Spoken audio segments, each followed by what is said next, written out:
To understand the injustice that has been done to exercise, let's pretend we're back in 1995 and Nintendo is advertising the Nintendo 64. When marketing, they talk solely about the technical aspects of the machine and how it has a 93.7 MHz processor compared to the Super Nintendo's measly 3.56 MHz processor.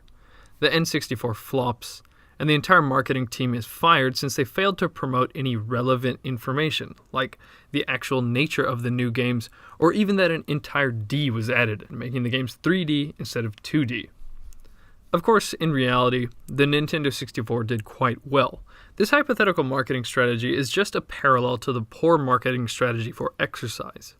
The sales points of exercise up until now were that it's good for the heart and it will make you lose weight. First off, while these are good benefits, they're not nearly as compelling as the other benefits of exercise. Good for the heart is a vague notion that's encouraging only if you happen to be older and worried about a heart attack. Then, data is showing that exercise isn't even that effective for losing weight. A review of exercise intervention studies published in 2001 by Queen's University in Canada found that after 20 weeks, the amount of exercise energy expenditure had no correlation with weight loss. I'm not saying that exercise doesn't affect your body. The right kind of exercise increases muscle mass and improves your insulin sensitivity, setting you up to have a healthier body composition. However, if you begin exercising without managing other factors like diet, you may be very discouraged by poor weight loss results. Does exercise work? So here are studies of exercise. You can see when compared with no treatment, exercise resulted in very small weight loss across the board. Exercise does not cause weight loss. What does exercise do? It causes muscle gain. Muscle have mitochondria. Mitochondria burn energy. So exercise is the single best thing you can do for yourself. But if you think it's going to show up on the scale, think again. In a September 2016 issue of Time magazine, Dr. Mark Tarnopolsky said that if there were a drug that could do for human health everything that exercise can, it would likely be the most valuable pharmaceutical ever developed.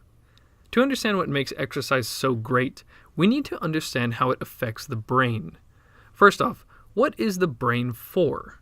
Some may say we have brains to think, to create art, and to come up with creative solutions to complex problems. But neuroscientist Daniel Wolpert argues that this is not the case. We have a brain for one reason and one reason only, and that's to produce adaptable and complex movements. There is no other reason to have a brain. To illustrate this, Daniel uses the example of a sea squirt. Early in its life, the sea squirt has a nervous system. It will use this nervous system to move around and find a suitable rock to attach itself to. Then it will spend the rest of its life there. At that point, movement is no longer a necessity for survival. So the very first thing that the sea squirt does is it digests its brain for energy. A more relatable example is the koala. The koala has adapted its digestive system to derive all the energy it needs from eucalyptus leaves. It really doesn't need to move around that much, as it can just sit in a eucalyptus tree, eat, and watch the world go by. Earlier in the koala's evolution, though, it used to have a much bigger brain.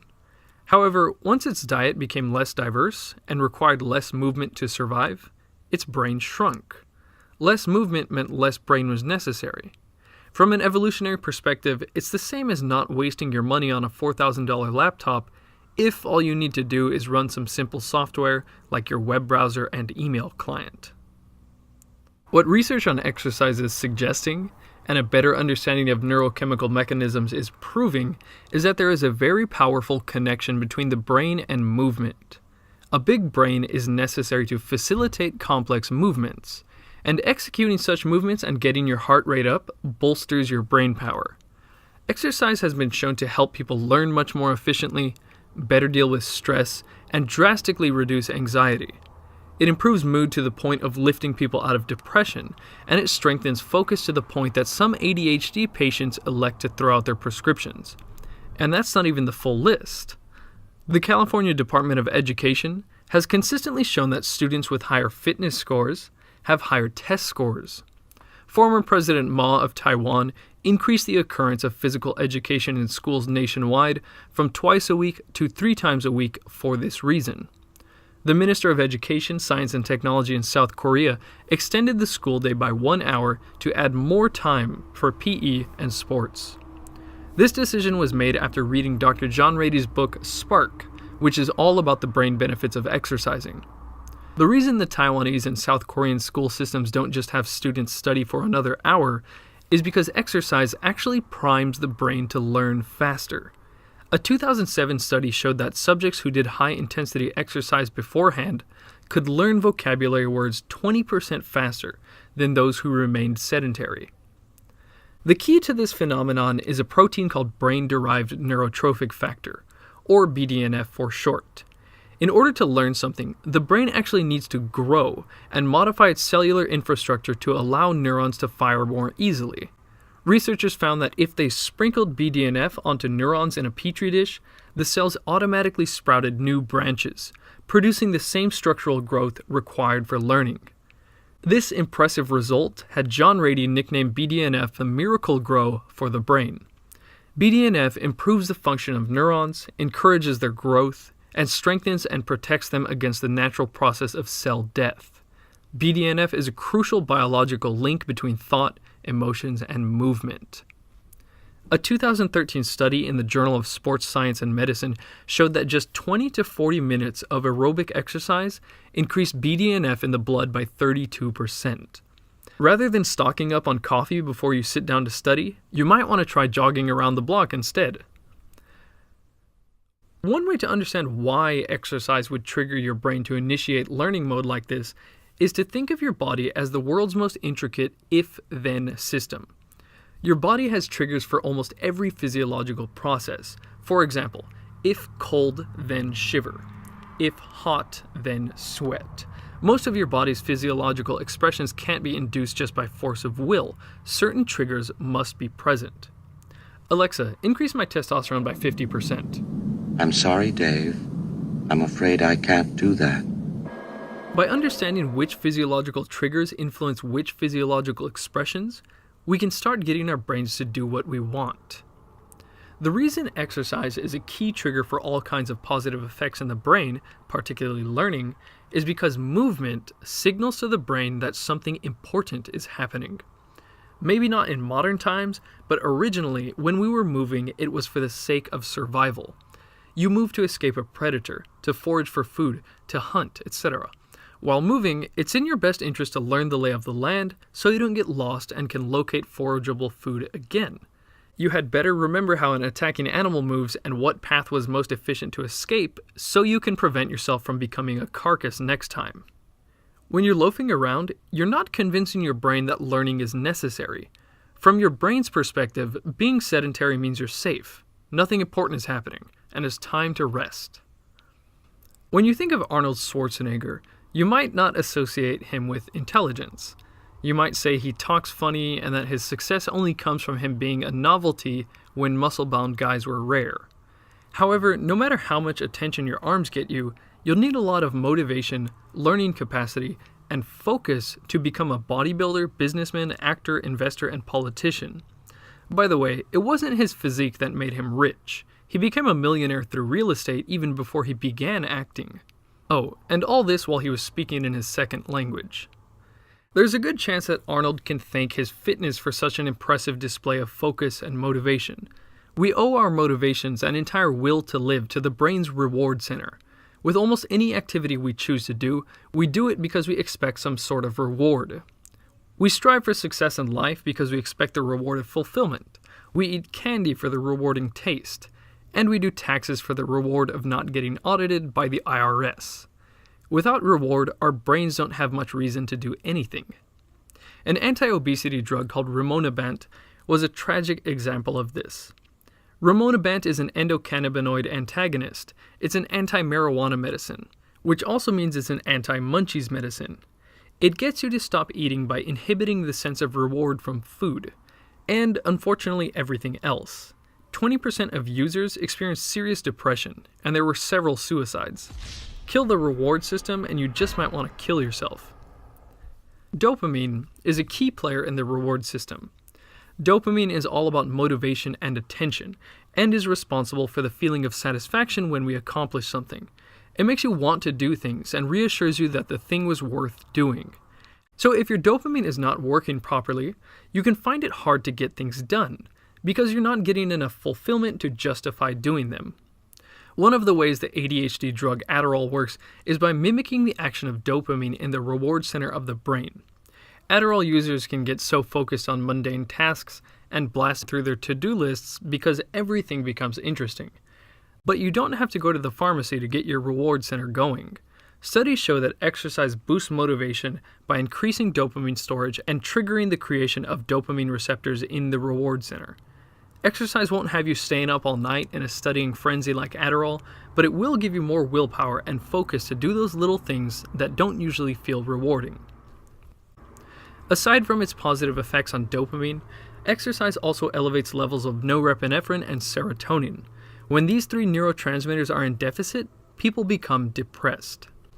In a 1999 study, James Blumenthal compared exercise to the antidepressant Zoloft in a 16-week trial. They found that just 30 minutes of jogging 3 times a week was just as effective as Zoloft. But that's only looking at depression.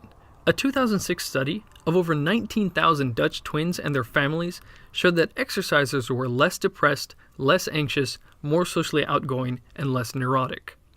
I guess it wasn't hyperbole when Dr. Mark Tarnopolsky said that if exercise were a drug, it would be the most valuable one ever developed. The last point about exercise and the brain has to do with stress. Let's take a look at the original stress scenario. You're chilling out, eating berries or whatever, and then you see a tiger advancing towards you. Your fight or flight response switches on, the pituitary gland secretes adrenocorticotropic hormone, cortisol is released, your heart rate shoots up, your digestion turns off, and you really start moving. You will exert an immense amount of effort. After a couple minutes you will come to rest, then your physiological processes will calm down, and your cortisol will quickly drop and stay down for the rest of the day. This is another example of the body's if-then sequencing. If see tiger, then jack up cortisol. After that, it becomes if you have exerted sufficient effort, then lower cortisol levels. Unfortunately for most people, they activate the first part of this a lot, but they don't activate the second part. Which means for most of the day, you're sitting around with a bunch of cortisol in your system. We've heard that stress makes you fat, and indeed it does. Research shows that cortisol specifically increases the accumulation of visceral fat, which is linked to cardiovascular disease and metabolic syndrome. But there's a much more important area affected by stress. Brain imaging has shown that people with frequently high cortisol levels degrade their brain tissue much faster than normal. As cortisol rises, electrical signals in your hippocampus deteriorate. The hippocampus is associated with learning, memories, and of course, stress control. However, by exercising in the morning, you can dial down your cortisol levels and keep them down the rest of the day. Frequent exercise allows your body to become much better at reacting to stress. Now, I mentioned that exercise is as good as medication for treating some issues, but exercise isn't just for correcting health. Even if you are confident that you feel great, have good focus, and are happy with your ability to learn new things, you could still improve all of these areas. If you've replaced, say, your headphones recently, you probably were satisfied with the ones you had, until you tried better ones and thought, whoa, I could have been hearing in high quality this whole time. Then those new headphones become your new standard. If you later put on your old headphones, you think, God, these sound like crap. Starting an exercise routine feels like putting on those new headphones. When someone mentions they don't have time for 20 minutes of exercise in the morning, it reminds me of one of my favorite Brian Regan skits about eyeglasses. How can instantly improved vision not be at the top of your to-do list? I'll see tomorrow. I don't have time. I don't have time to see clearly. No, I don't. Sometime about 2 years ago, I was dissatisfied with my productivity and thought I had a touch of ADHD, so I got a prescription for modafinil. Modafinil has been compared to the magical productivity pill NZT in the movie Limitless. Some users said colors looked brighter, and they instantly felt switched on. For me, not so much. There was never a particularly striking contrast in how I felt on modafinil.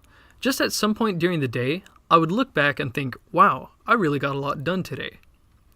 I stopped taking modafinil after just a few weeks of trying it, as I didn't like the idea of relying on something for productivity. Now that I've finally made a habit of consistently exercising first thing every morning, I have a lot of those moments where I look back and say, wow, I really got a lot done. But anytime I skip the exercise, I feel like I've put my shitty old headphones back on.